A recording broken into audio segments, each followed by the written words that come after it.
Break के बाद आरोग्य मंत्र में आप सभी का स्वागत है। आइए अपनी चर्चा को आगे बढ़ाते हैं। जी डॉक्टर साहब, अगला मेरा जो प्रश्न है वो प्रश्न हमारे पास ईमेल से आया है, मैं वो पढ़ना चाहूंगी। और ये लेडी यूके में रहती हैं। ये कह रही है कि प्रेगनेंसी के दौरान और ब्रेस्ट फीडिंग के दौरान जो रक्त की कमी आ जाती है महिला में, उसके लिए आयुर्वेद के पास क्या इलाज है? देखिए, बहुत सारे इलाज हैं। रक्त की कमी आना तो आयुर्वेद में तो रक्तवर्धक बहुत सारी चीज़ें हैं। प्रेगनेंसी के दौरान हमारे यहाँ पर जो है शतावरी खिलाई जाती है, कई प्रकार के ऐसे टॉनिक्स हैं जो खिलाए जाते हैं। साथ में पूरा मासानुमासिक पूरा मंथली रेजिमेंट दिया है। पहले महीने में क्या खाना चाहिए, दूसरे में क्या खाना चाहिए, तीसरे में। आयुर्वेद में मेरे ख्याल से जितना डिटेल्ड डिस्क्रिप्शन है प्रेगनेंसी के दौरान, उतना शायद किसी भी सिस्टम में नहीं होगा। यही नहीं, केवल फिजिकल लेवल पर नहीं, मेंटल लेवल पर जो बच्चा है उसमें कैसे अच्छे संस्कार डाले जाएं, कैसे उसमें अच्छी हैबिट्स, ये गर्भ में ही शुरू हो जाता है।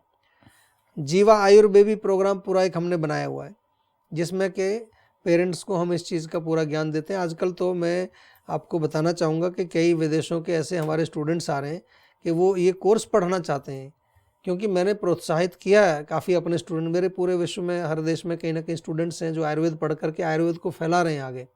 तो अब तो मैं यहाँ पर भी इस चीज़ का जिक्र करता हूँ अपने शो में। मैं बहुत बार बोलता हूँ कि आयुर्बेबी प्रोग्राम को हमें दोबारा से रिवाइव करना है। हमारे यहाँ तो पहले सब लोग जानते थे, गर्भाधान संस्कार, सीमंतोनयन संस्कार, पुंसवन संस्कार, जातकर्म संस्कार, ये संस्कार सब किए जाते थे पहले।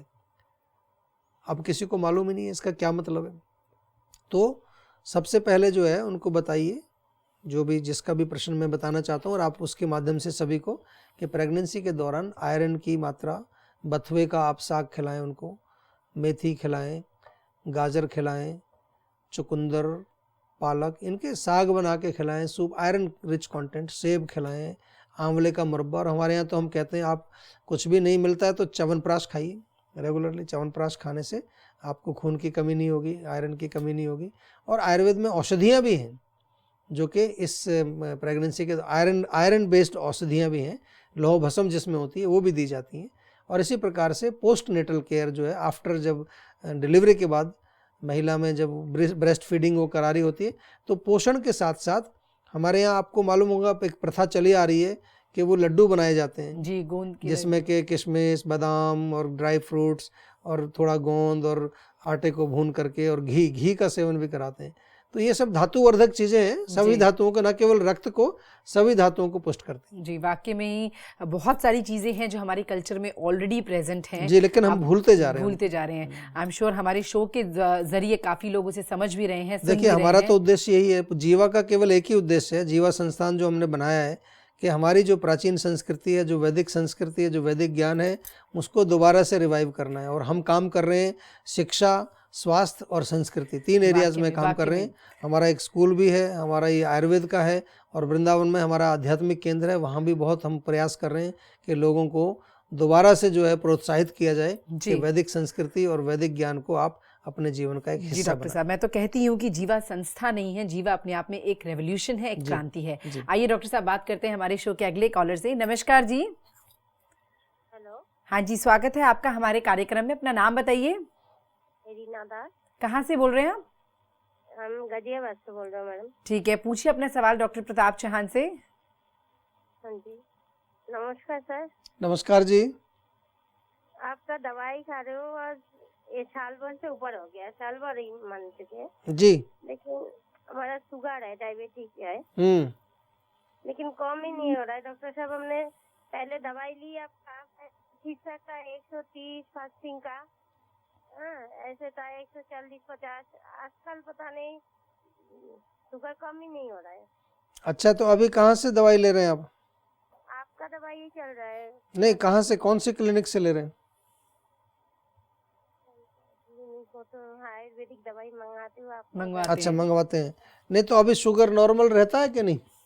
नहीं, आजकल तो बहुत ही ज्यादा है, 2 महीने से काफी ज्यादा रह रहा है। लेकिन पिछले महीना दवाई मंगाई, उन्होंने बोला ये जो दवाई भेज रहा हूँ इसमें बिल्कुल आपका शुगर ठीक हो जाएगी। मतलब नहीं तो एक काम आप करिए, अभी एक बार जो है ना, गाजियाबाद में क्लिनिक भी है हमारा, है ना?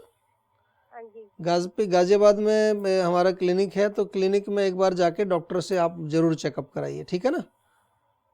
वहीं पर जाके एक बार दिखा लीजिए, ठीक। जी डॉक्टर साहब, मैं चाहूंगी जाते जाते हमारे दर्शकों को रक्त धातु को शुद्ध करने के कुछ सरल उपाय बताइए, कुछ टिप्स दीजिए उन्हें। सबसे बढ़िया सिंपल है, रक्त को शुद्ध रखना है तो नीम का सेवन करिए। रक्त में गर्मी ज़्यादा होती है, हीट होती है, तो हीट को शांत करने के लिए कड़वी चीज़ें अच्छी रहती हैं। सुबह जो है 5-6 पत्ते अगर आप खाली पेट खाएं, नीम के ताज़ा पत्ते, कच्चे पत्ते जो होते हैं, कोपलें जो उसकी होती हैं, तो आपका रक्त हमेशा शुद्ध रहेगा। क्योंकि रक्त को शुद्ध करने के साथ साथ नीम में और भी काफ़ी गुण होते हैं। पेट के लिए भी अच्छा है, बैक्टीरियाज के लिए, वायरस के लिए भी अच्छा है। और इसके साथ साथ आंवले का सेवन भी जरूर करिए आप। आंवला अगर आप नियमित रूप से खाएंगे, वो भी शीतवीर्य होता है, यानी कि कूलिंग होता है, और आपके रक्त को शुद्ध भी रखता है और रक्त वृद्धि भी कराता है, रक्त को पोषित भी करता है, रक्त धातु को पुष्ट करता है। जी डॉक्टर साहब, तो आपका बहुत बहुत शुक्रिया हमारे शो में आने के लिए, और एक बार फिर से रक्त धातु को कैसे शुद्ध कर सकते हैं इस विषय पे प्रकाश डालने के लिए। Thank you so much. शुक्रिया जी। तो दोस्तों, आज तो मैं आपसे केवल इतना ही कहूंगी कि आज हमने डॉक्टर प्रताप चौहान से जाना कि रक्त संबंधी रोगों में आयुर्वेद क्या कर सकता है, कितना अच्छा उपचार है आयुर्वेद का, और कुछ रोगों में तो इसका सपोर्टिव ट्रीटमेंट भी है। ये आप हमेशा ध्यान रखना। और अगर आप हैं किसी भी रक्त के रोग से ग्रस्त या आपके परिवार में है कोई ग्रस्त, तो चिंता ना करें, फोन उठाइए अभी और कॉल कीजिए जीवा आयुर्वेदा के डॉक्टर से। हमारा नंबर है 012940400404। हमारी वेबसाइट है www.jiva.com। हमारा ईमेल एड्रेस है info@jiva.com। आप हमें फेसबुक पर फॉलो कर सकते हैं और जीवा की मैगजीन परमायु को भी सब्सक्राइब कर सकते हैं।